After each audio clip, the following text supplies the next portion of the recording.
3,500 years later, on the Red Sea coast of Egypt, some recent archaeological discoveries have revived the debate over the possible reality of this expedition.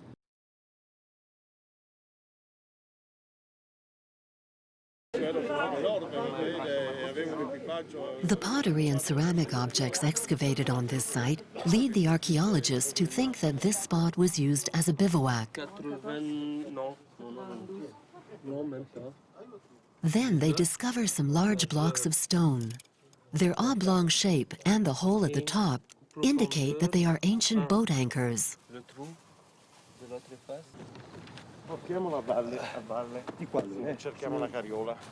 Why would the ancient seafarers have set up camp right here, in the middle of the desert? È molto probabile che la stessa baia fosse più profonda e quindi il mare penetrasse di più verso l'interno, il che poteva permettere alle navi antiche di essere portate più vicino all'area dove stiamo scavando.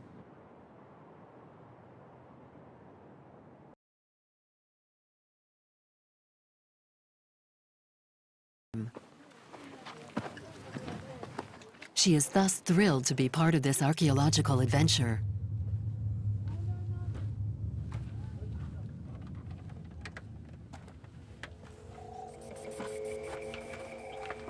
In a cave hewn into the coral terrace, Cheryl will make a spine-tingling discovery.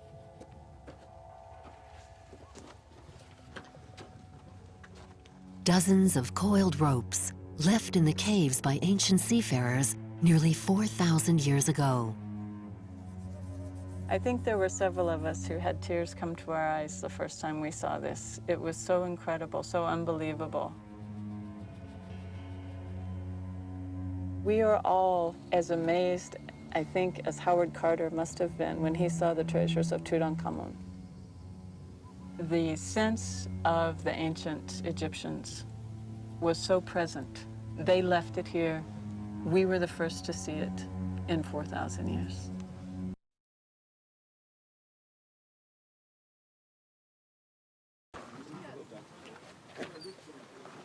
But the most precious find of all is a simple piece of wood whose distinctive shape reminds her of the shape of the boats at Deir el-Bahari. Which part of the boat is this one? This is from the Punt reliefs, of course. And what we see is this is a plank that can fit exactly here. And it touches here on the center strake. Several dozen pieces belonging to boats will be unearthed over the course of the excavation season and treated as delicately as if they were mummies. Are you okay? Can you get in? Okay. So this way, to the other cave.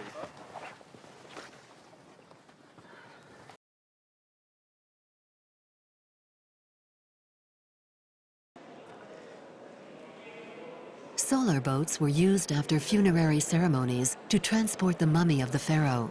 In a lot of ways, this ship is going to be very This different vessel, than the built ones for the that pharaoh were just Cheops, thousands sailed the after Nile that. more than 1,000 years before But in some ways, Hatshepsut's it's very reign. similar. Cheryl is intrigued by its keel.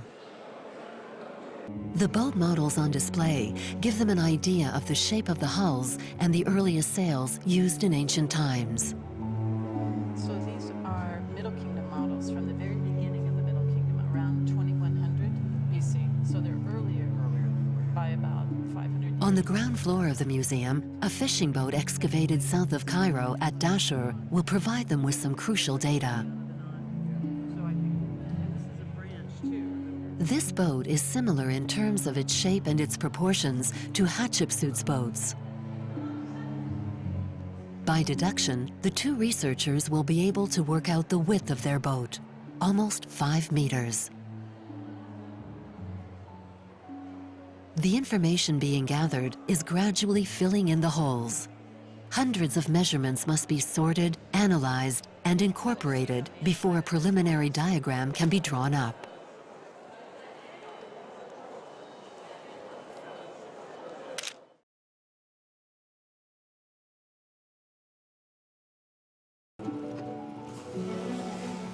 The next step is to figure out how to construct the boat based on the remains found at Mersa Gawasis.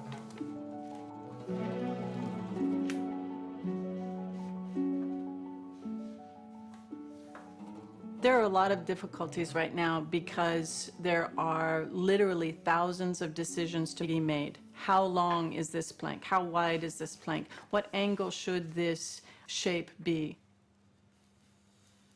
Every plank is unique. We have about 45 planks on each side, and they all fit together in an interlocking way. They're not straight edges, and that's part of the ancient Egyptian plan for helping the hull to stay integrated, locked together like a jigsaw puzzle.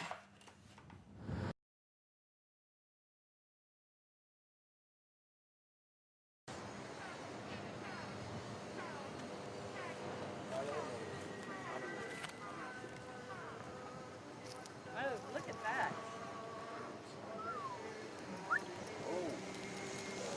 That's the initial few strakes of planking. Very nice, Trying to Tom. understand how these all fit together. These two were very easy. This one is easy. These two, very difficult.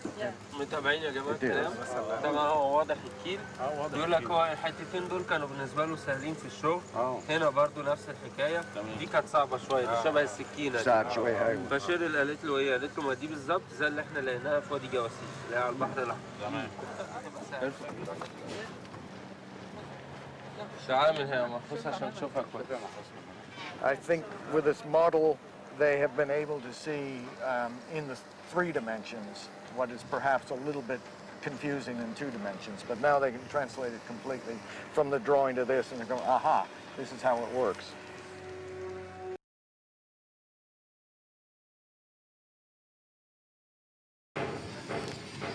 Just like the seafarers of the past, the archaeologists must defer to the wind patterns prevailing over the Red Sea. They have 10 months to get the boat built on the water and headed south.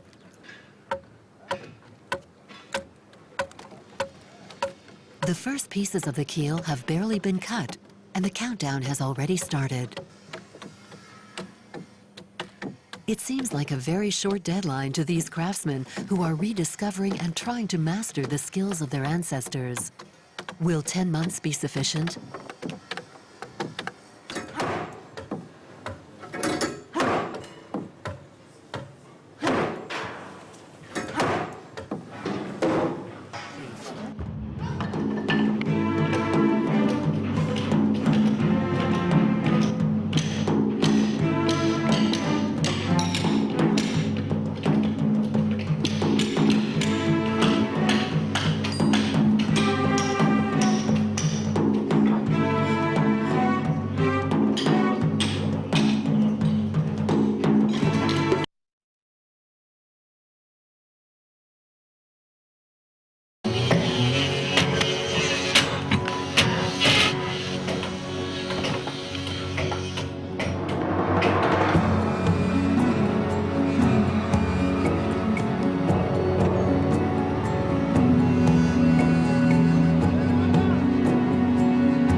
To work on the rigging and to raise the mast, an undertaking that the archaeologists are dreading.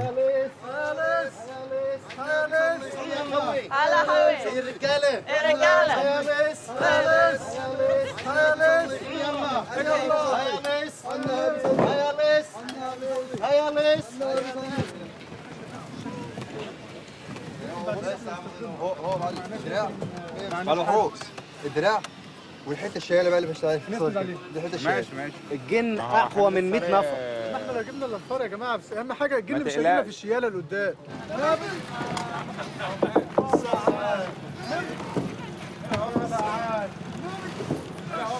الله ينور صوت ده صوت الصاري اكبر على عندك الله اكبر ارفع عشان يسقط هنا النبوب هنا فاتوا بقى مدوف عامل حب النبوب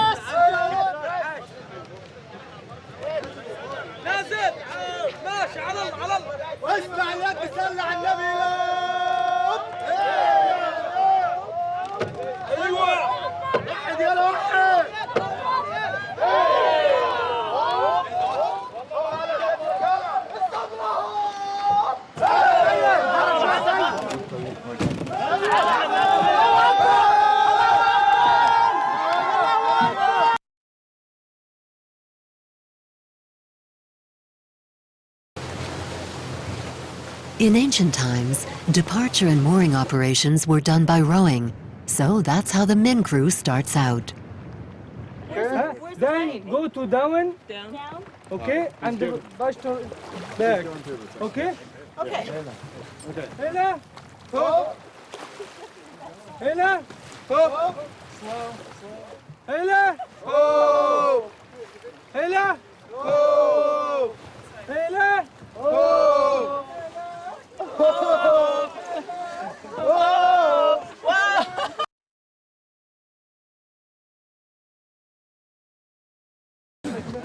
Hela!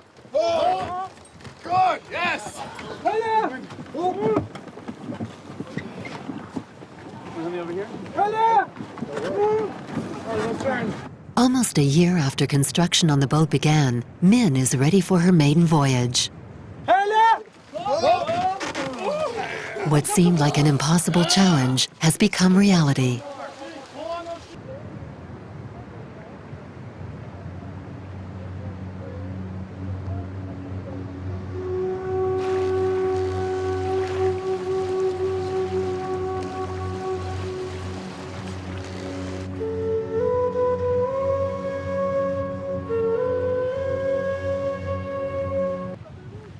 "3,500 years later, Min also sets off from the coast of Egypt and heads south.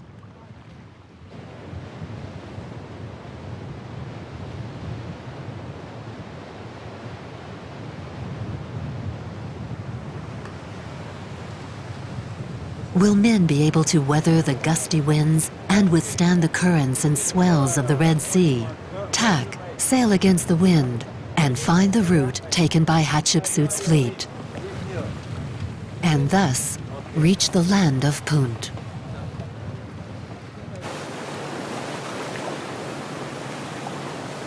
Long before Min, Hatshepsut's seafarers also set sail for the unknown and sought to find their way across these waters. For David, it is important to acquire the visual acuity that was possessed by the ancient seafarers. Without any maps or instruments for taking their bearings, they must have had to rely on the stars. The movements of the moon and the sun are what served as a compass. And they probably used their keen sense of observation to evaluate how far they were from the shore. Min's voyage is like a faraway echo of the journey undertaken by Hatshepsut's boats. At sundown, Nisi's fleet must have lowered the sails and come back into the shore to rest, get their bearings, and find water. Go hunting, perhaps. Tonight, Min is going to berth in a sheltered bay.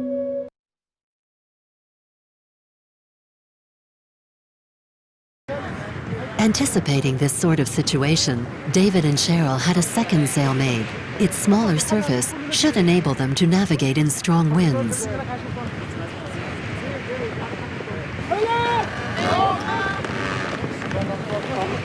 However, the crew is a little apprehensive about going out to sea this morning. Will Min be able to withstand today's winds and waves? The success of the project partially depends on her ability to hold up under these types of conditions.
the end of the day, the cracking sounds at the rear of the boat are the only signs that she's been through some rough sailing conditions.